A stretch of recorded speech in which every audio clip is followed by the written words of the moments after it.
manalangin muli para humingi tayo ng tulong sa ating pakikinig sa pangangaral ng salita ng Diyos. Manalangin po tayo. Panginoon, patuloy po kaming namamanhik ng merong pagpapakumbaba sa aming mga puso, sa pagkilala sa aming mga kahinaan, having our own weaknesses, and by way of our understanding spiritual things, we seek your help, Panginoon. Tulungan mo kami na ang iyong salita ay patuloy mailapat ng banal na Espiritu sa aming mga pangunawa at sa aming mga buhay, sa aming pagsisikap na ito ay maipangaral ng malinaw at ito po rin ay mapakinggan ng malinaw at makita namin ang pagpapala para sa aming mga buhay. Tulungan mo ang iyong tagapangaral at ang bawat isang nahandang makinig na ikaw, Panginoon, ay madangal namin sa aming kalagitnaan sa pamamagitan ng sentrong pangangaral ng inyong salita. Sa pangalan ng aming Panginoong Jesus, ito po ang aming mga dalangin. Amen.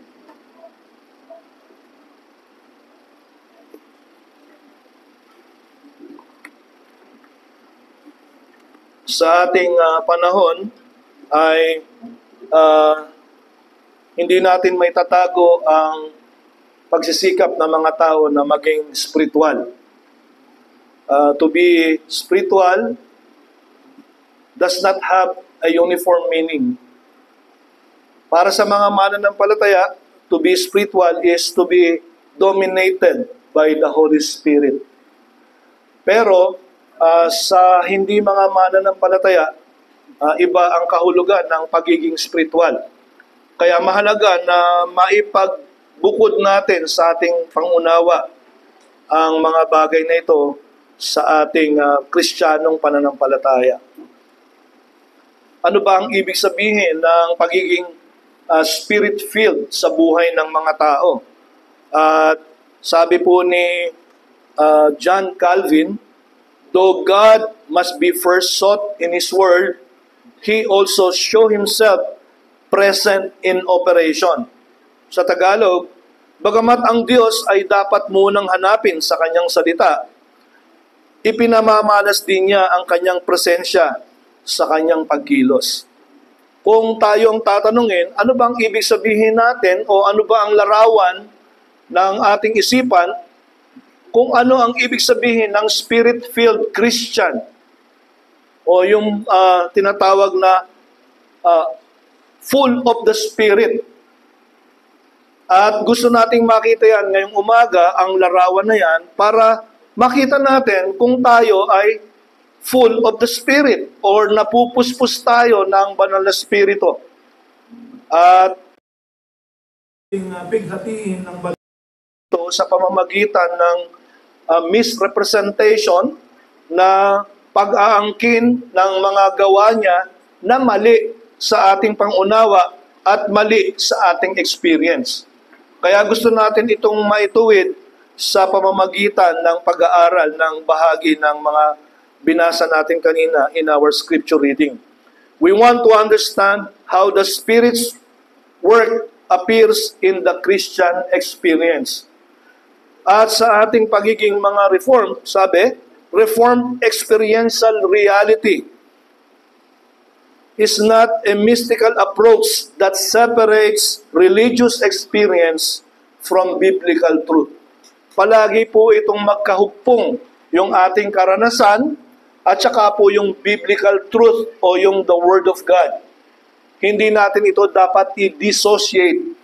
Ganyan po ang orientation natin bilang mga Reformed Christians. No, at ang talata na binasa natin kanina o mga talata, the passage, is found in Ephesians chapter 5. I invite you to open your Bibles para ito ay babaybayin natin sa ating pagbabasa at sa ating pag-unawa.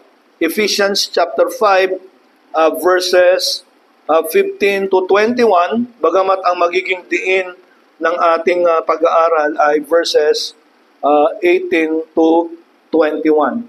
So let me read to you, nabasa na ito kanina pero babaybayin natin para maunawaan natin ang kabuuan nito. Una muna ay yung background o yung literary context. Ang Book of Ephesians ay nahahati po sa dalawang bahagi. Chapters 1 to 3 is about doctrine and chapters 4 to 6 is about duty. So ito na po yung application ng doctrine. So first three chapters is our wealth in Christ. And the next 3 chapters is our walk in Christ. Ang passage na ito ay tumuturo sa atin kung paano tayo lumakad sa karunungan, walking in wisdom, that is verses 15 to 21, and then pinaghahalintulad o pinagko-compare, pinagko-contrast ni Apostol Pablo, ano bang ibig sabihin ng unfruitful works of darkness versus the light. And then Paul moves on from the general walk of the Christian to walk not as unwise, at ang paggamit niya ng panahon using his time is redeeming the days because the days are evil, or redeeming the time because the days are evil. Tinuturuan niya tayong gumamit ng ating mga kaisipan. Sabi, understanding what the will of the Lord is. And then it culminates, ito ay dumating dun sa rurok kung paano nating pamamahalaan ang ating internal spiritual state. Paano ba natin titignan kung paano tayo mamumuhay ang ating mga kalooban where the Spirit is working in us. So, mahalaga na maintindihan natin ito. Now, in verses 19 to 21, binibigay ko po sa inyo yung background.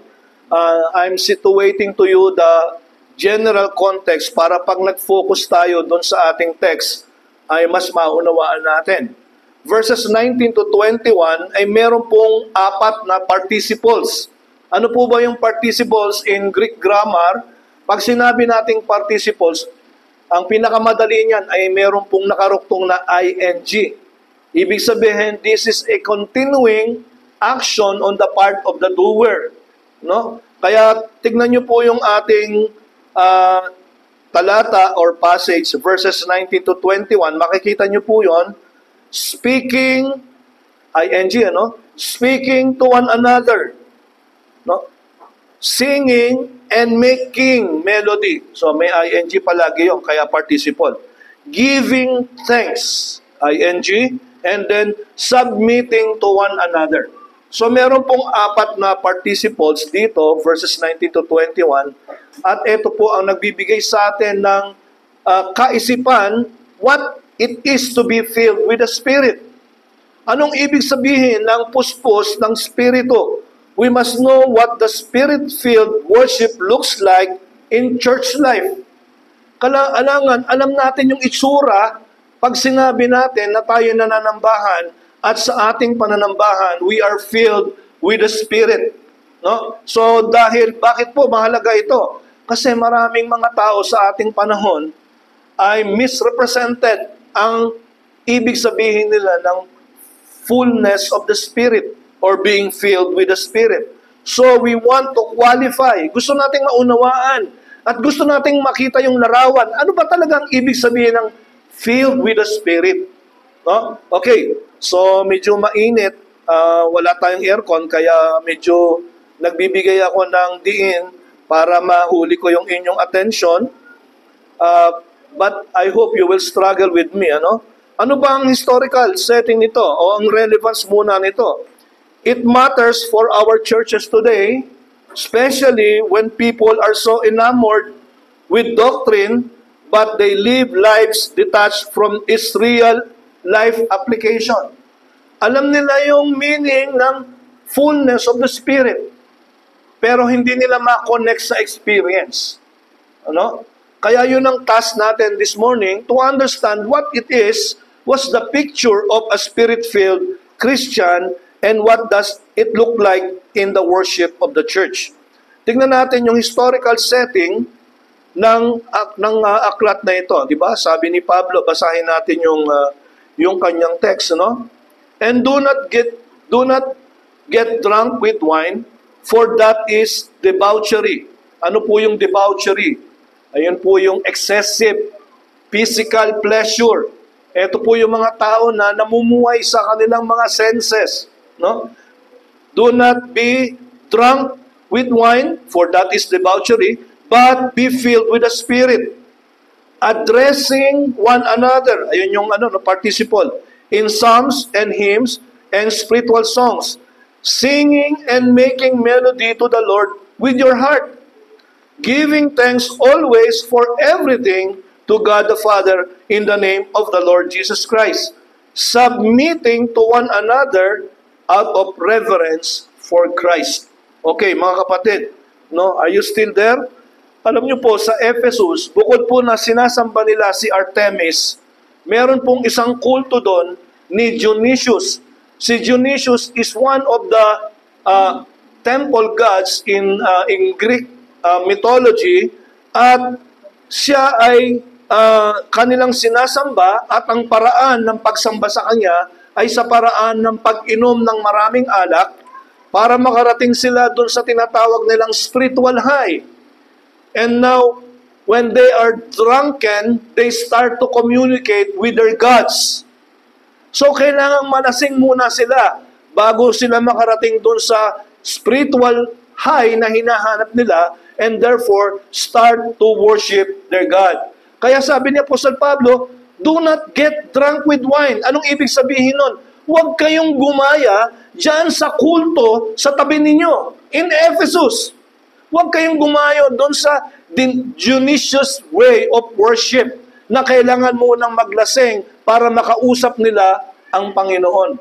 On the contrary, sabi, but be filled with the Spirit. Ito po ay utos, no? At gusto ko munang makita natin yung main idea. Sinasabi ni Pablo rito, we are commanded to resist worldly influences by living under the Spirit's control, expressed through worship, gratitude, and submission. Di ba sinabi? Addressing one another, singing psalms and hymns with thanksgiving, submitting to one another. So sa inyong sama-samang pagsamba, umiwas kayo sa impluensya diyan sa inyong paligid. In their case, Dionysius, or the cult of Dionysius. No? So that's the main idea. If I will summarize our message this morning, at ito po yung take-home natin, the Spirit-filled life is not a private spiritual high, but a life of controlled dependence that overflows in joyful worship and humble service. No, again, the Spirit-filled life is not a private spiritual high, but a life of controlled dependence that overflows into joyful worship and humble service. Sa Tagalog, ang buhay na puspos ng Espiritu ay hindi pansariling damdamin, kundi ang pagpapasakop na umaapaw sa pagsamba at paglilingkod. So, hinati po natin sa tatlong bahagi yung ating passage this morning so we can put a structure in our understanding. No? Verse 18, the command to be controlled. Ang utos na magpasakop. Sabi, do not get drunk with wine, but be filled with the Spirit. Kailangan magpasakop tayo sa Espiritu. Pangalawa, the communion of praise. Ang pakikipag-isa sa pagpupuri. Sabi, addressing one another in psalms and hymns and spiritual songs. Paano? Pag nagsama-sama tayo nagpupuri, just like what we are doing now. And then thirdly, the posture of gratitude and humility, verse 20 to 21. No? So verse 18, verse 19, and verse 20 to 21, sabi ng verse ng talatang ito, ang saloobin ng pagpapasalamat at pagpapakumbaba. Okay, tingnan po natin yung una. The command to be controlled. No? Sabi ni Pablo, do not get drunk with wine, but be filled with the Spirit. Pansinin natin dito, mga kapatid, yung utos na be filled. Dalawa lang salita ito, no? Pero makikita natin, be filled is an imperative. It is a command. It is not a suggestion. Hindi po ito mungkahi. Inuutusan po tayo, sabi dito, plural, it is addressed to the corporate body, not just the individual. tayo palang lahat ay inuutusan na mapuspos ng Espiritu. Magpasakop tayo sa Espiritu. Mapuspos tayo. It is a command. And then it is passive. Be filled. Tayo ang ginagawa ng action ng Holy Spirit. No? We do not fill ourselves, we permit the Spirit to fill us. And that it is in the present tense. No? So it implies a continuous action.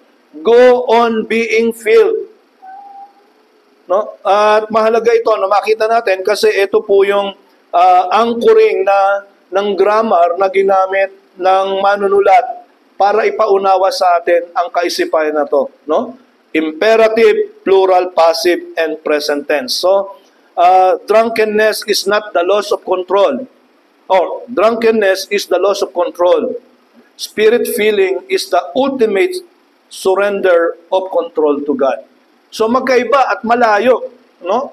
Yung being drunken to be able to talk to their gods and being spirit-filled in terms of the Christian experience, iba yon, ano, mga kapatid. So, ilapat natin sa ating pamumuhay, paano natin ito dapat basahin. No? Alam nyo, itong talatang ito ay meron pong parallel sa Colossians chapter 3, verse 16. No? Kung sinabi ni Apostle Paul na, do not get drunk with wine, but be filled with the Spirit, no? Sabi niya, addressing one another in psalms and hymns and spiritual songs, singing and making melody to the Lord, etc. Pag tinignan po natin yung Colossians chapter 3:16, ganito po ang sabi, let the word of Christ dwell in you richly, teaching and admonishing one another in all wisdom, singing psalms and hymns and spiritual songs with thankfulness in your hearts to God. Anong ibig sabihin ito, mga kapatid? Yung being filled with the Spirit ay pinalitan ni Pablo, the same author, different addressee, with be filled with the words of God. Or, sabi dito, let the word of Christ dwell in you richly. So, ang ibig sabihin pala, unawain natin mga kapatid, listen very carefully, being filled with the Spirit is being filled with the Word of God. This is functionally the same.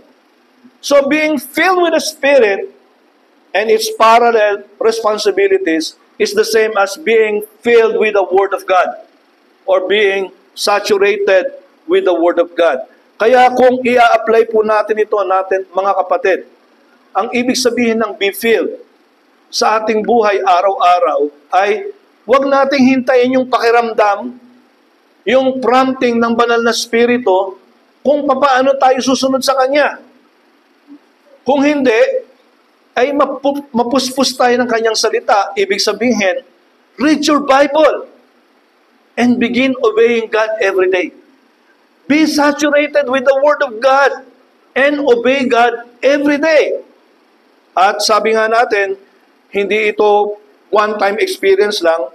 This shows our need for our daily devotion and prayer so that we can be saturated by the Word of God and continue obeying God every day. So, anong pinapakita sa atin ito, mga kapatid? No? Pinapakita nito kung gaano kahalaga yung ating devotion araw-araw. Pinapakita nito kung gaano yung prayer time natin araw-araw. Para ang salita ng Diyos ay manahan sa atin. Because being filled with the Spirit is equivalent to being saturated by the Word of God. Kaya sabi, huwag mong pakiramdaman kung susunod ka sa Panginoon na hinihintay mo yung inner prompting ng Spirit. No. Read your Bible and obey God. Kung anong pinapagawa niya sa iyo araw-araw. No? Andiyan pa kayo? Nakikita ko na namumungay na ang inyong mga mata. No? Pangalawa ay communion of praise. Paano ba tayo magsasama-sama sa ating pagsamba? What does it look like when we are worshiping God and every one of us is filled with the Spirit? There is that fullness of the Spirit. No? Sabi, number 1, Spirit-filled worship must be grounded in Scripture. No? Yun ang sabi ng talata sa atin. Sabi, verse 19, addressing one another in psalms and hymns and spiritual songs. Kapag karaw tayo nagsasama-sama at tayo sumasamba, paano natin tutukuyin ang bawat isa? Mag-awitan tayo, no? Sabi dito, in psalms and hymns and spiritual songs. Saan ba galing yun, mga kapatid? Galing sa salita ng Diyos. Ang ibig sabihin, the Word of God must govern what we sing. The Word of God must shape our thoughts in everything that we say and govern our praises. Ito dapat ang namumukod tangi na paraan ng pagpupuri natin sa Diyos. That is called fullness of the Spirit every time we worship, and our worship, our songs and hymns, and the way we address one another is saturated by the Word and governed by the Word of God. No? It must form the foundation of how we encourage one another.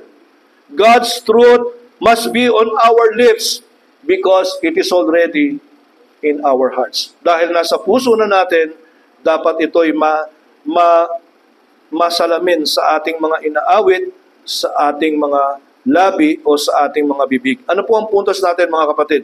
Worship that is not rooted in Scripture quickly becomes centered on feelings rather than on truth. Totoo po yan, mga kapatid. Ano? But when God's Word saturates our worship, it strengthens faith, it corrects error, and it unites us around revealed truth. Ito ang nagbibigay sa atin. No? Kaya kanina, inawit natin, breathe on me, breath of God.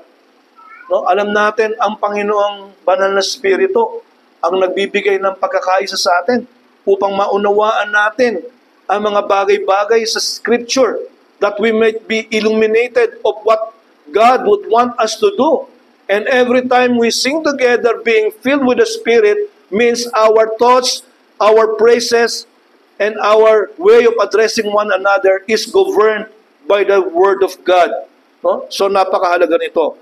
So alam natin, napakabilis nating mahulog sa emotionalism kapag ka hindi governed ng salita ng Diyos ang mga inaawit natin. No? Verse 2 sabi, Spirit-filled worship, or note number 2, engages the heart fully before the Lord.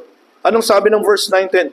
Seeking and making melody in your heart to the Lord. Ibig sabihin, kasama yung puso natin dito. God delights in song that rise from a sincere and responsive heart. Pag umaawit kayo, ano pong pumasok sa isip ninyo, mga kapatid? No? Sabi, Spirit-filled worship awakens joy, gratitude, humility, and love as the heart consciously sings to the living God. Yan ba ang napapamungkahi sa inyo, mga kapatid?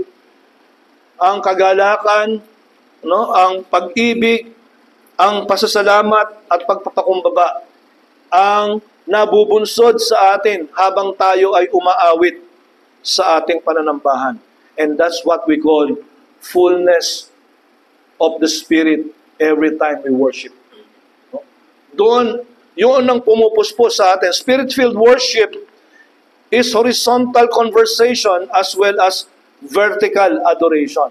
Pag sumasamba tayo at umaawit tayo, hindi lang tayo nilulugod natin ang Panginoon sa pamamagitan ng awit natin, no?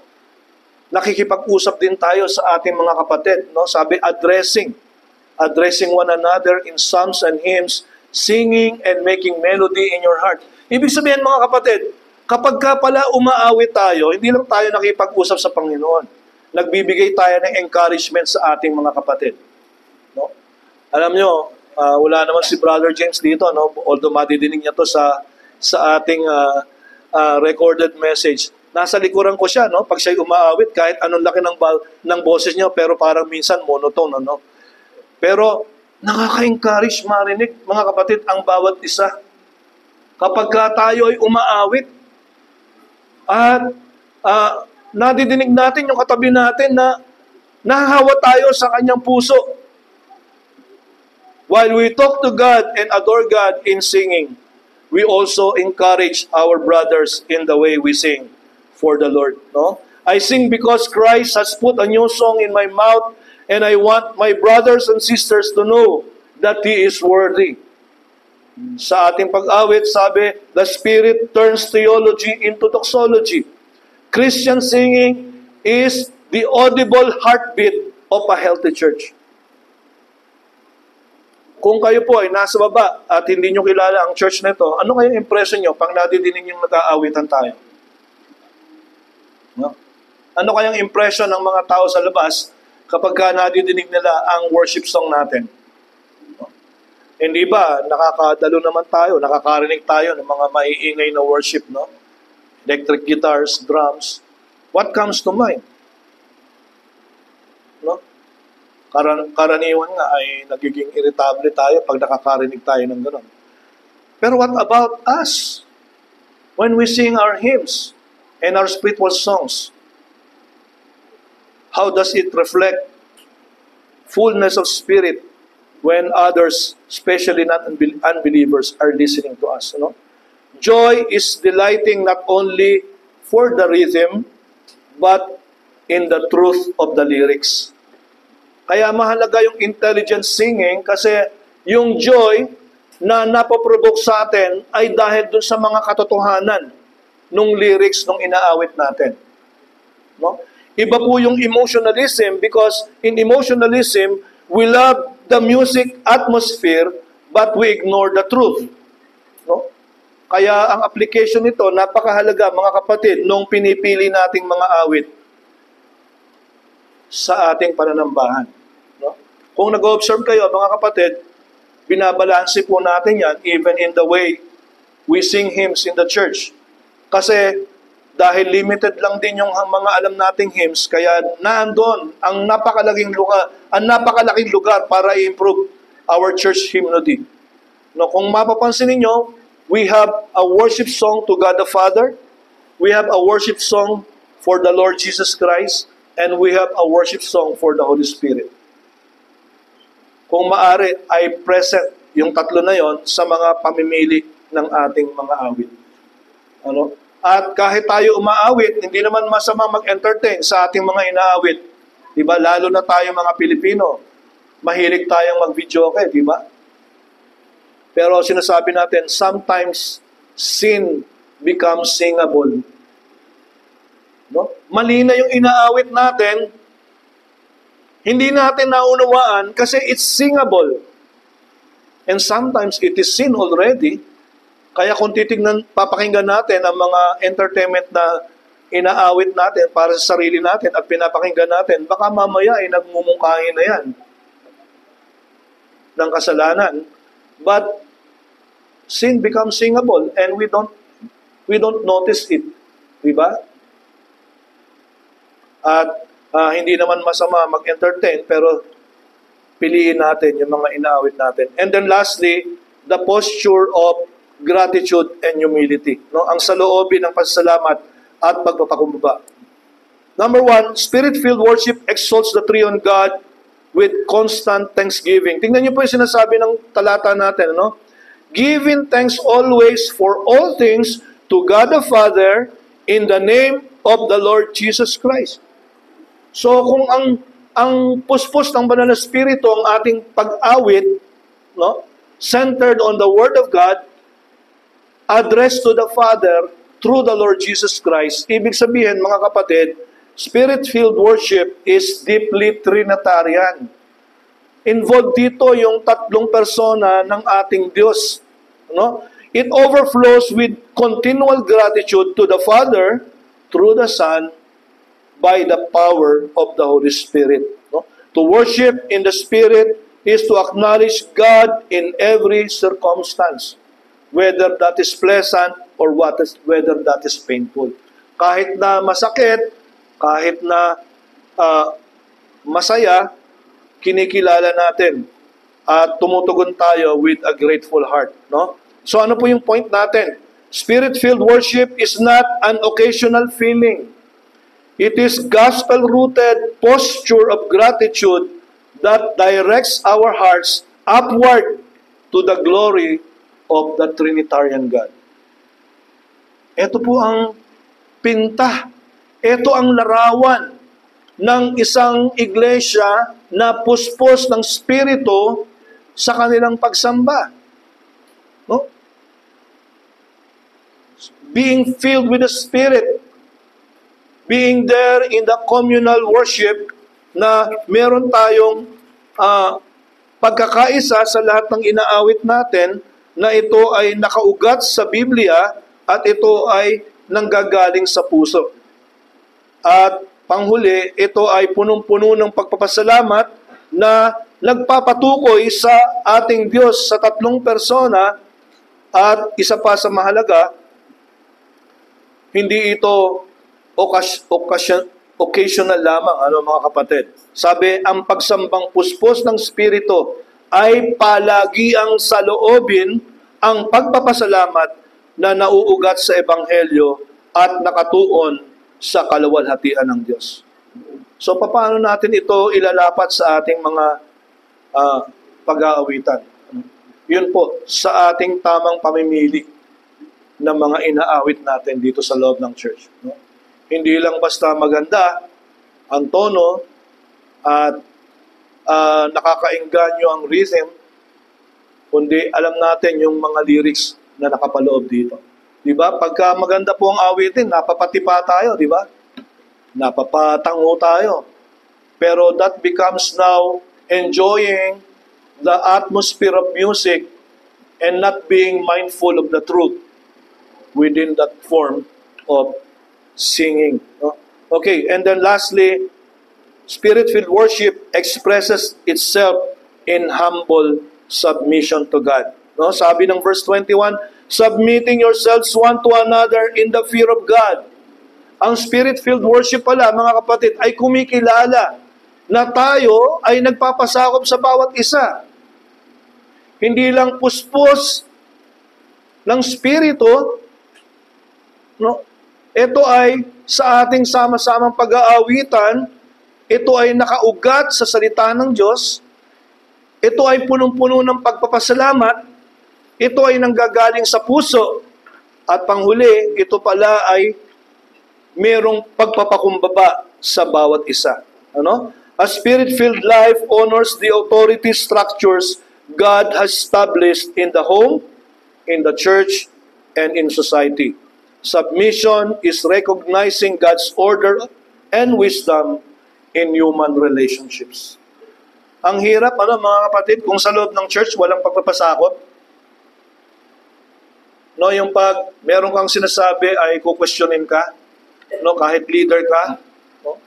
Nung isang araw, nung papunta po kami sa Bicol, ay meron pong nakatayong lalaki doon sa harap ng bahay namin. Madilim pa kasi alas 5 kami umalis Nakatalikod po siya sa bahay namin, nakasakay siya sa motor, at nakatakip ng hood yung kanyang ulo. Dahil nasa tapat siya ng bahay namin at madilim pa at hindi ko alam kung anong ginagawa niya ron, nagsa-cellphone siya, nakatalikod siya, tinanong ko siya. Sabi ko, Brad, anong ginagawa mo dyan? Ganyan po yung tono ng pagtanong ko. Sabi niya, hinihintay ko yung girlfriend ko, bakit? Can you imagine, mga kapatid, kung nag-uusap-usap tayo sa church tapos walang submission, walang humility. Ito ay tao sa labas, at kinausap ko siya. Sabi ko, taga rito ako, kaya tinatanong kita. Di syempre, nagmatatang na rin ako dahil madaling araw, baka matakot ako Taga rito ako dito ako nakatira. Kaya pag alis namin, kinakabahan kami, baka batuhin yung bahay natin. Sabi ni Ellen, bakit ginanon mo? Ba't sinita mo? Well, mga kapatid, ano kaya kung sa loob ng church ay walang pagpapakumbaba? Sabi mo, kapatid, bakit ngayon palang late ka na? Bakit? Anong pakialam mo? Kapatid, wala ka nung prayer meeting. Bakit? Meron akong ginawa Ano kung walang humility sa loob ng church, mga kapatid, di ba? Pero ang Spirit-filled worship, ay doon natin nakikita na merong pagpapasakop in the God-order relationship. At ito ay merong wisdom and order in human relationships. Ang puntos natin, when humility toward one another is present, worship becomes credible, it becomes visible, and becomes God-glorifying. Kapag namumuhay tayo ng may pagpapakumbaba sa isa't isa, ang pagsamba ay nagiging kapani-paniwala, hayag, at nakakaluwalhati sa Panginoon. Napakalaki ng implication nito, mga kapatid, sa ating kalagitnaan. Now, how do you connect everything to the cross? Paano natin nakikita yung koneksyon ng Panginoon dito sa lahat ng pinag-uusapan natin? The command to be filled is grounded, sabi, in the ascension. Sa pagpunta ng Panginoon sa langit, why Jesus ascended to the right hand of the Father to pour out the Spirit. And we only have access to this feeling because Jesus drank the cup of wrath so we could drink the cup of the Spirit. Diba? Kung hindi po pumunta ang Panginoon sa langit, wala po ang banal na Espiritu sa atin. Diba? Sabi ng Panginoon, huwag kayong malungkot. I go to prepare a place for you. And other than that, I will send you the Comforter. He will not come unless I go there. No? Kaya nakita natin, napakahalaga na makita natin na kung hindi tinanggap ng Panginoon ang galit ng Diyos, at ang galit na yan ay ininom ng Panginoon, the figure of the cup in the Bible is like taking the fullness of the wrath of God upon our sins, like a cup being drunk to the full, iniinom ng lubusan. At ganyan ang ginawa ng Panginoon sa atin.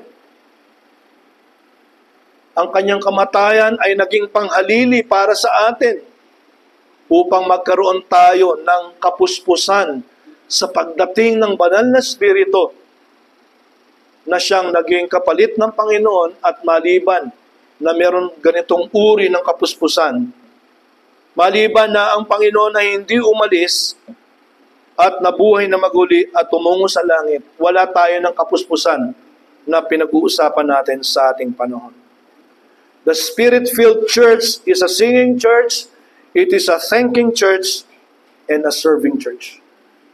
Now, let me ask some of you, baka hindi naman natin kasama ang karamihan na naunawaan yung pinag-uusapan natin. Ano bang pakialam ko sa Spirit-filled worship? What is it to me if I am part of the church and I am not filled with the Spirit? Sabi, hindi natin magagawa ito sa sarili lang natin. No? Makikita natin, being filled with the Spirit is being passive. No? Andito yung monergism na pinag-uusapan natin, but in the way we receive it, it is synergistic. Kasama tayo. At kung hindi natin naintindihan to, it might be na baka wala pa ng Espiritu ng Diyos sa atin. Hindi tayo makakasamba in the fullness of the Spirit when we do not know who the Spirit is. Sabi ni Pablo in Romans chapter 8, if one do not have the Spirit of God, he is none of His. Kung wala kang Espiritu ng Diyos, hindi ka sa Kanya. Ibig sabihin, wala kang kaugnayan sa Panginoon. Kahit nakasama ka ng mga mananampalataya na sumasamba rito, kung wala kang Espiritu ng Panginoon, hindi mong kaya ang mga ginagawa at ipinapagawa sa atin. Be filled with the Spirit. Do not get drunk with wine, but be filled with the Spirit. No? Sabi ng talata natin, addressing one another in psalms and hymns and spiritual songs, singing and making melody to the Lord with your heart, giving thanks always for everything to God the Father, in the name of our Lord Jesus Christ, submitting to one another out of reverence for Christ. Manalangin po tayo.